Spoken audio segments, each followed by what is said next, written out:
Peter Obi did not consult us before coming out to campaign or coming out to contest for president in 2027. Peter Obi should count northern Nigeria out of his campaign zone. No single state in northern Nigeria will vote Peter Obi for 2027. Now shift gears to some more from Nigeria Democratic Congress presidential candidate Peter Obi, who's telling church leaders not to back down, to Rufai's point, and to keep speaking truth to power. Now, Obi made these comments on Wednesday during the biennial conference of the Methodist Church of Nigeria in Ibadan. And in a moment that has people buzzing online, Obi was seen with none other than Oyo State Governor and presidential candidate Seyi Makinde. Let's take a look.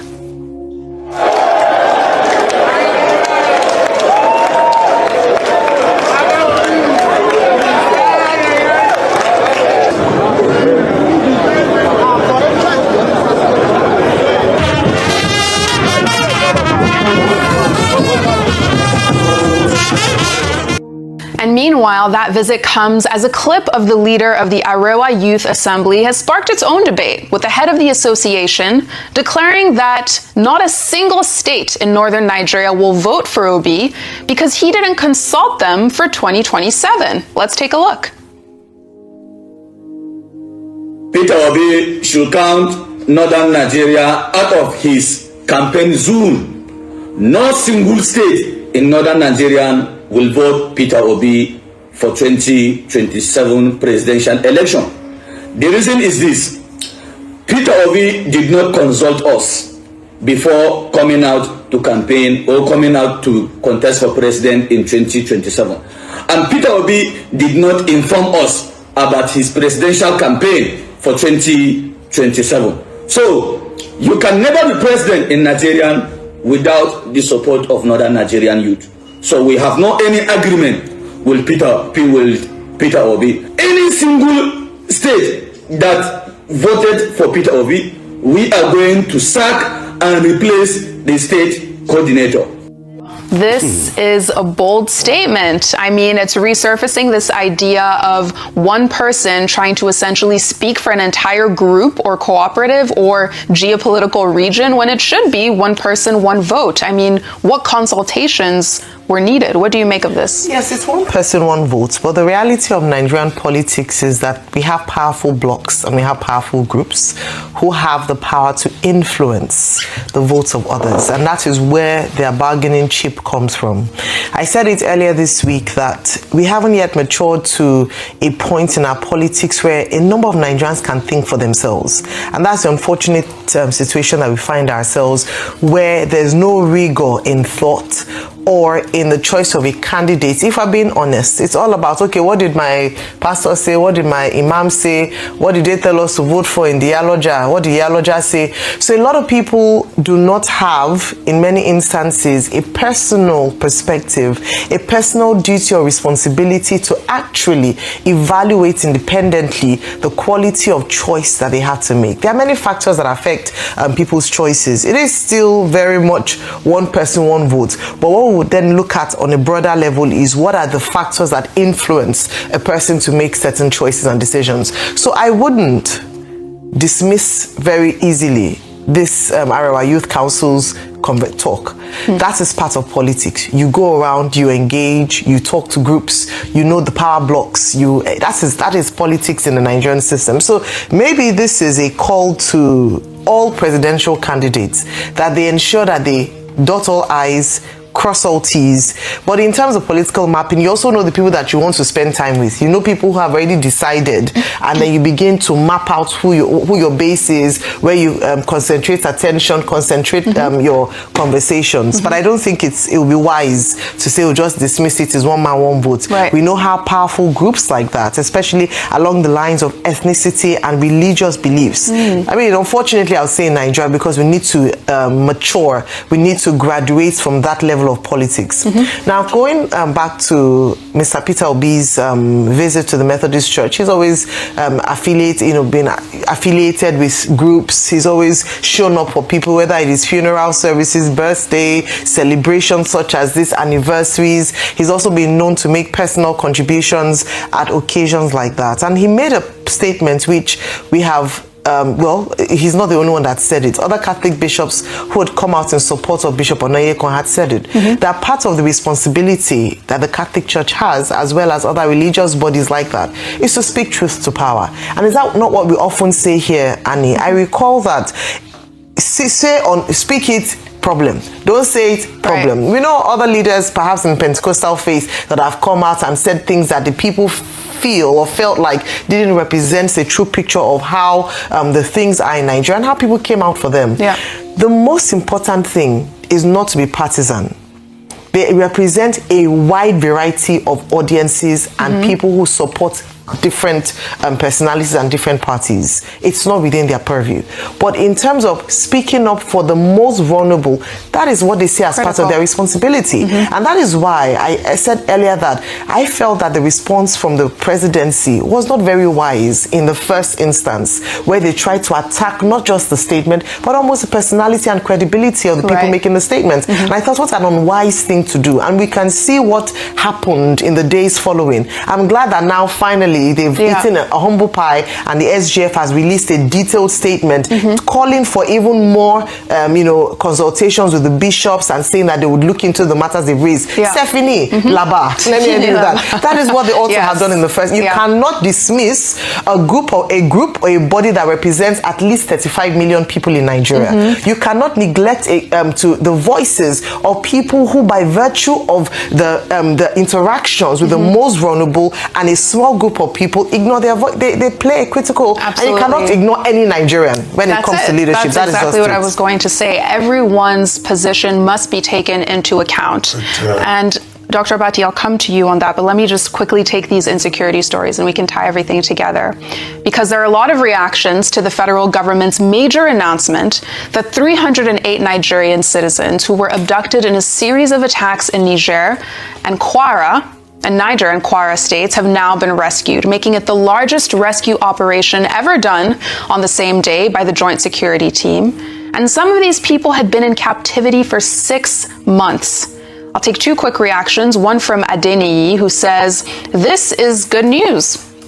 In order to improve surveillance, each state should have aircraft surveillance, drones. This war is winnable if the federal and state government cooperate, and all monarchs and village heads are part of it. Enough is enough. God bless Nigeria."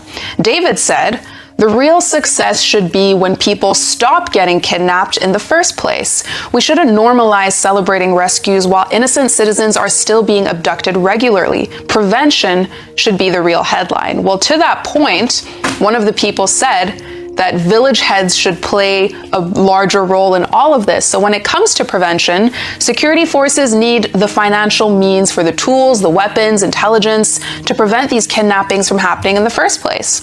To that point, the Ooni of Ife on Wednesday announced a donation of 100 million naira to support the security group run by Yoruba Nation activist Sunday Igboho. Let's take a look at that moment. Agbára wà lẹ Yorùbá o ẹni wọn ní òsì ó tọ́ra ẹni gbogbo bá máa gbárí sọ ẹ máa dọ̀kú fún ẹni pé máa jó lọ èmi wá fẹ́ dá májẹ̀mú 100 million naira.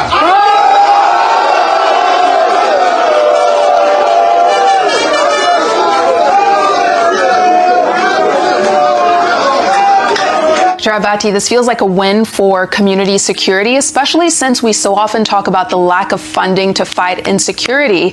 And it also comes as the Nigerian army on Wednesday announced a 50 million naira and a 10 million naira bounty on the heads of ISWAP commanders. I think taking all of these stories together, it shows how money can play an active role in, fighting insecurity. Okay. Again, a cocktail of subjects. Well, the military, the army, I think they've done well by getting intelligence, what they call actionable intelligence. And on the basis of that actionable intelligence, they've been able to locate a cell around the Lake Chad region, led by, in fact, it's interesting to hear for the first time that ISWAP even has a governor and a deputy governor inside Nigeria, almost constituting, their operation into a state operation. And now the military, going after them, that's good news. Again, the persons that were rescued, over 308 of them from Niger and Kwara State. Again, that's also good news as you described it. But I go with the gentleman who said that nobody, in fact, should be abducted in the first place. And the whole purpose of this security, operations should be to make sure that Nigeria is free, safe in every part, such that nobody will be abducted, like the people of Waro in Kwara State, 176 of them, mostly women and children, who have been in the kidnappers' den since February 2026. They spent, a total of over 6 months, and now they've been rescued. I think we should be able to reach a stage where nobody, is ever kept in custody. You talked about the Arewa Youth President, who is saying Peter Obi will not get any votes in the North because he has not consulted them. I think, again, it's very strange that we are running a democracy and then one individual from one part of Nigeria, whether a minister or some character going by whatever title, will then determine what the outcome of an election that has not taken place would be. And that's why I think the main focus in that direction should be voter education. Voter education. The people, yes, we may say one man, one vote, but our people need to be educated, that they are citizens. And citizenship comes with responsibility. And that responsibility during election time is you as citizen being able to have a say in how your society is run. Now, there was also a reference to churches. Yes, we've always talked about the prophetic church. The question is, what is the role of the church in society? It's to lead the flock, to lead the congregation to salvation. And the whole argument in George Ewusani's the prophetic church is that it's the duty of the church to stand on the side of the people, that they are leading. However, priests also have rights as citizens. So that should be, remember. Freedom of expression, Section 39. Freedom of religion, Section 38. So freedom of worship, freedom of thought, all of that. So for anybody to now say a priest has no right to say something, that's and then for the office of the secretary to the government of the federation having to clean up the mess. The question then that comes from that is, what level of coordination do we have in terms of presidential communication? Yes, there are many people. Rufai gave a number of about 12 spokespersons. I'm not too sure they are up to 12, even if they are 50.